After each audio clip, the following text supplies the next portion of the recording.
Bienvenue sur Top Invest, la chaîne des tops d'investissement. Ici, on parle essentiellement d'entreprises de qualité.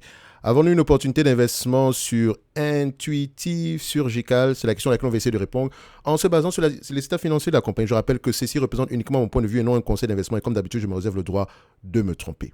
D'accord? Donc, on a déjà eu à parler de cette compagnie-ci une fois. D'accord? Si vous vous rappelez bien, on était aux alentours de 210, 211 dollars l'action.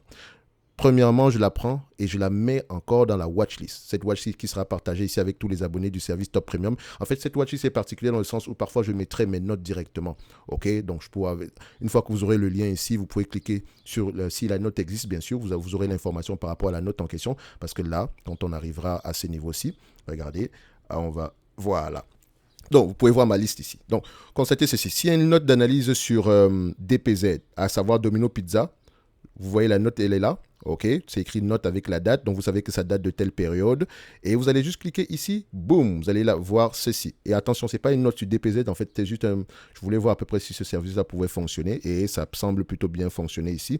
Donc, ce qui est important à peu près de voir à peu près ce que moi je pense du point de vue qualitatif par rapport à la compagnie. D'accord? Si j'ai eu à lire les rapports financiers sur l'entreprise, je vais avoir tendance à partager l'information ici directement parce que je préfère écrire en fait.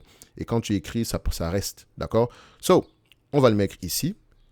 Et vous pouvez voir que voilà à peu près la liste que j'ai en date d'aujourd'hui. OK, vous pouvez voir les L'Oréal, les Inditex, les Rio Tinto. Peut-être que je vais l'ajuster également en question. Donc Atlas Copco, Coinenagel. Donc ce n'est pas tout. Hein. Ma watchlist est extrêmement longue. OK, donc je vais l'ajouter au fur et à mesure. Je vais ajouter ces entreprises-là ici. Parce que je parle très peu des entreprises qui, moi, m'intéressent. D'accord, j'ai remarqué ici que la plupart, les dernières vidéos que j'ai eu à faire ici, il y a énormément d'entreprises qui, voilà, je dirais... personnellement, ne m'intéresse pas réellement. Donc, on peut voir ici, par exemple, si on prend les 20 dernières entreprises ici, vous voyez qu'il y a Abbott, Zimmer, belles entreprises, Énergie Transfert, ça va, Ulta, ça va, Thermo Fisher, belle entreprise, TFF, belle entreprise, qui d'autre encore qu'on pourrait rajouter ici, Worldline, ça va, SEB, ça va, Franco-Nevada, belle entreprise, Interparfum, belle entreprise.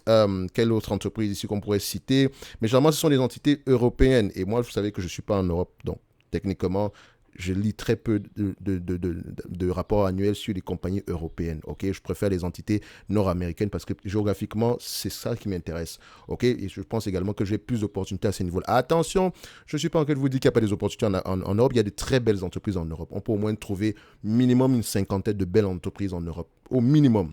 Okay? Qui n'ont rien envié aux entités nord-américaines. Okay? Et vous n'avez pas besoin d'acheter toutes les belles entreprises au monde, très peu. Et vous pouvez juste vous limiter également en Europe. Donc, je n'ai pas de problème avec les gens qui disent que non, on va uniquement rester, qui investissent uniquement en France. Investir uniquement sur les compagnies françaises ne veut pas dire investir uniquement en France. Il y a des compagnies françaises qui ont une envergure internationale. D'accord? LVMH, Publicis, et j'en passe. OK?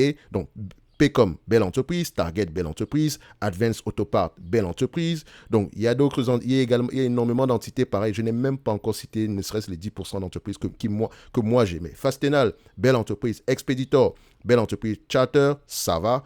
Illinois Toolworks, belle entreprise. Rofin, Adobe. Voilà. Je pense que vous commencez à comprendre. Donc, cette watchlist-là, uniquement ces entreprises intéressantes que je vais mettre dessus. Donc aujourd'hui, je me suis réveillé, je me suis dit, ok, parfait, je vais parler uniquement d'entités ici qui exercent dans le secteur médical / vendeur ici de matériel, d'accord? On va le dire comme ça. Donc, la compagnie dont on va parler en date d'aujourd'hui, c'est Intuitive Surgical, ISRG. Alors, on en a parlé, on a mentionné cette compagnie aux alentours de 211 dollars l'action. Je ne vous ai pas dit qu'à 211 dollars l'action, l'entreprise était sous-évaluée. On a émis des hypothèses. Si la croissance espérée future est très élevée, on peut avoir une opportunité d'investissement en or. Ça a été marqué, ça a été dit. Je n'ai pas investi dans cette compagnie-là, je vous dis déjà. D'accord? Il ne faut pas que je vous dise, ah mais moi je l'ai acheté à ce prix-là. Non. Ça a été marqué, ça a été dit. Et vous pouvez aller voir cette vidéo-là. OK?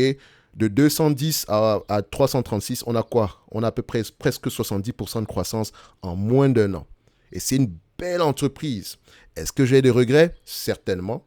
Et après, je dors quand même bien la nuit. OK? Donc, ça ne me dérange pas. Tant que l'entreprise n'est pas à mon prix, ça ne me dérange pas. Tôt ou tard, elle me donnera un prix d'acquisition. D'accord? Donc, il n'y a aucun regret même à avoir. OK? On a toujours des regrets après, mais bon, à la fin de la journée, je ne pouvais pas savoir non plus. Et est-ce que j'allais être à l'aise avec ça? C'est la question qu'on devrait se poser.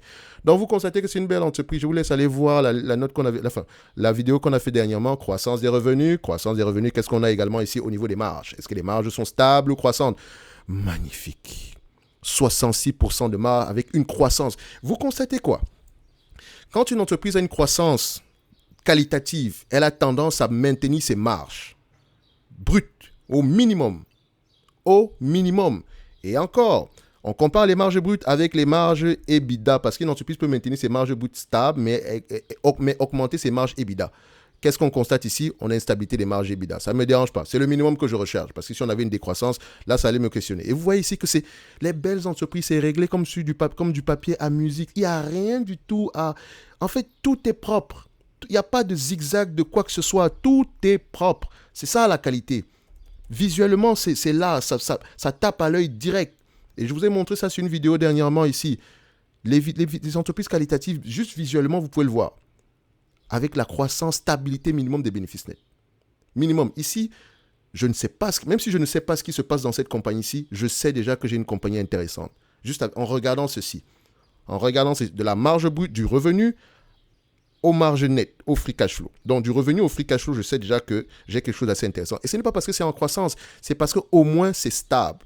La croissance n'est que que la cerise sur le gâteau. D'accord? Maintenant, est-ce que c'est la dette derrière? Est-ce qu'on a un niveau d'endettement qui augmente ou diminue? Elle a du cash net.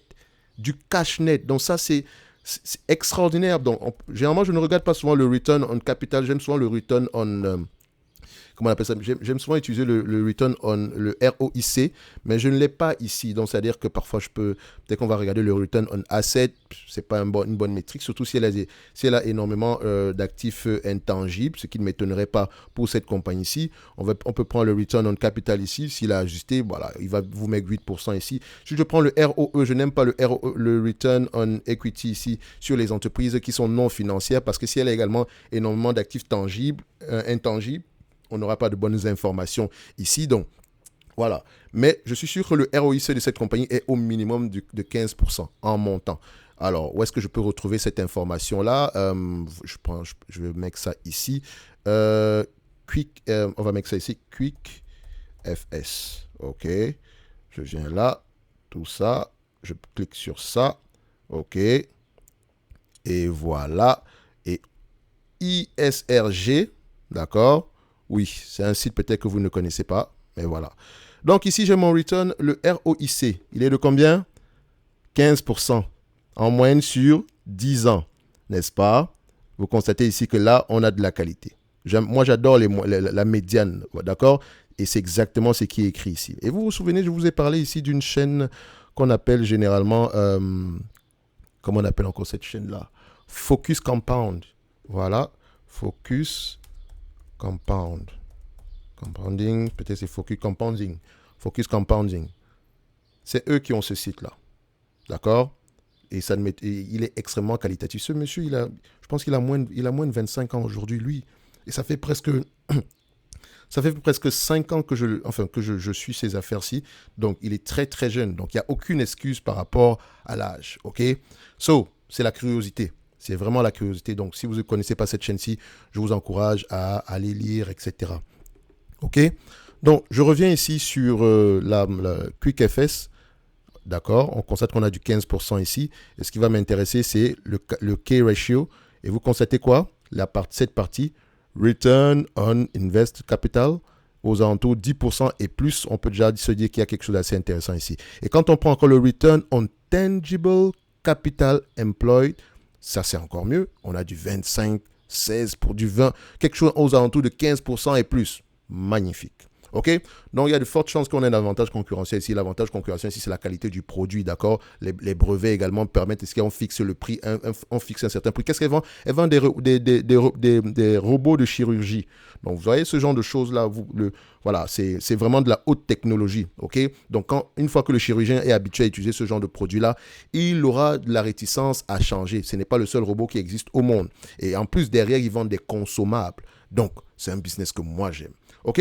Donc, Je vous laisse aller lire sur Intuitif sur GCAL. D'accord? So, maintenant, en termes d'évaluation, qu'est-ce que ça donne? On va faire très simple. Elle n'a pas de dette nette, elle a du cash net. Je vais aller voir ici le consensus des analystes ici par rapport aux bénéfices nets. Attention. Donc, ici, on constate quoi? Les analystes attendent à peu près à avoir combien? 5,49$ en 2023. Par rapport au prix actuel, vous constatez que ça représente combien? 5,49$. On me demande ici de payer 336$ l'action pour recevoir 5,49$ par an.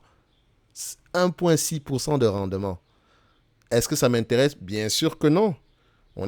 Bien sûr que non. Donc, quand on prend le 1,6% de rendement ici, ça représente un PER de combien? 1,6% de rendement ici, ça représente à peu près un PER de presque 62 ici. Mais attention, c'est une entreprise qui aura tendance à croître, d'accord? Donc, 6,46$, c'est ce qu'on attend en 2024 et 7,53$ en 2025. Admettons même qu'on exagère un tout petit peu. Allons en 2027, d'accord?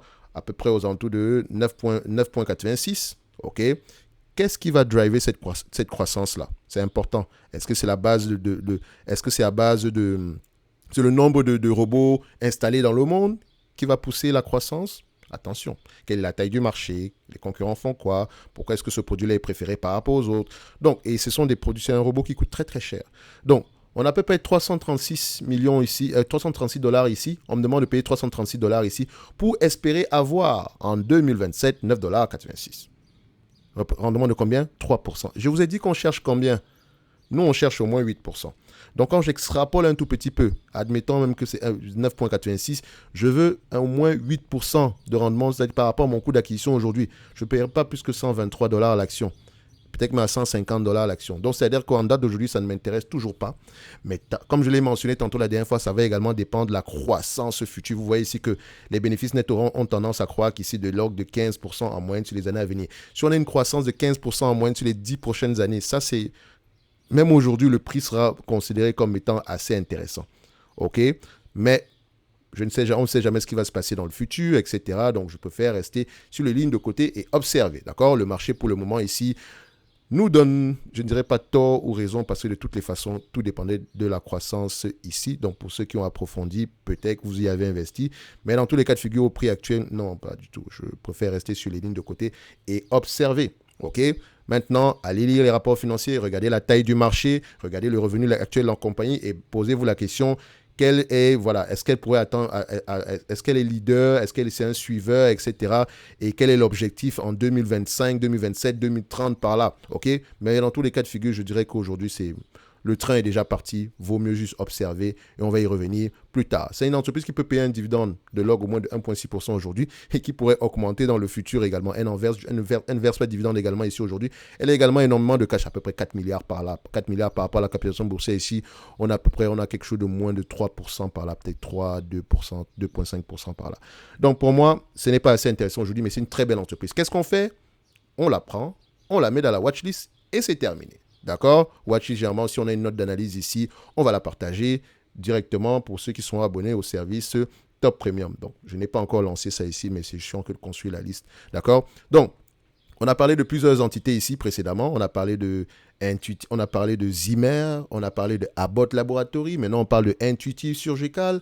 On va également parler d'autres entités que vous n'avez pas, sans doute, vous n'avez pas encore vu la vidéo, ou bien vous avez déjà vu la vidéo, je n'en sais rien du tout.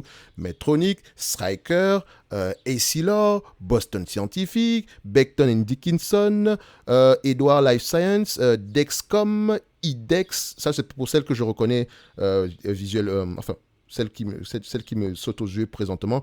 Coloplast, Straumann également. Vous voyez, énormément d'entreprises qu'on n'a même pas encore mentionnées dans le secteur ici des équipements médicaux. D'accord? Donc, que de parler du Bastide, etc. Maintenant, on va parler des entreprises qui, moi, m'intéressent. Je vais généralement réserver certains jours pour parler uniquement des entreprises qui, moi, m'intéressent. Donc, c'est-à-dire qu'on choisit un thème, on fait des vidéos sur ce thème-là. Par exemple, aujourd'hui, le thème, c'est quoi? Secteur de la santé, équipements médicaux ici. Donc, c'est-à-dire que, généralement, je vais réserver la période du mercredi et du jeudi juste pour faire les entreprises qui, moi, m'intéressent. Le vendredi sera réservé ici. Voilà, je vais vous donner le programme de toutes les façons. On va essayer de le faire comme ça. Donc, pour moi, en date d'aujourd'hui, Intuitive sur GCAL, Le train est parti, belle entreprise, mérite d'avoir une place dans la watchlist présentement. Et pour ceux qui sont en tête ici, vous savez que vous n'allez pas mettre une grosse partie de votre portefeuille également dessus parce qu'on ne sait jamais. 56 fois les bénéfices en futur ici, c'est un peu trop élevé en date d'aujourd'hui, surtout que le futur est généralement incertain. La seule certitude qu'on a, c'est le passé. Et encore, on va se donner rendez-vous sur la prochaine vidéo. Un like, un abonnement, un commentaire. Le lien vers le service Top Premium est dans la description de la vidéo. Et on se donne rendez-vous sur la prochaine vidéo. Merci.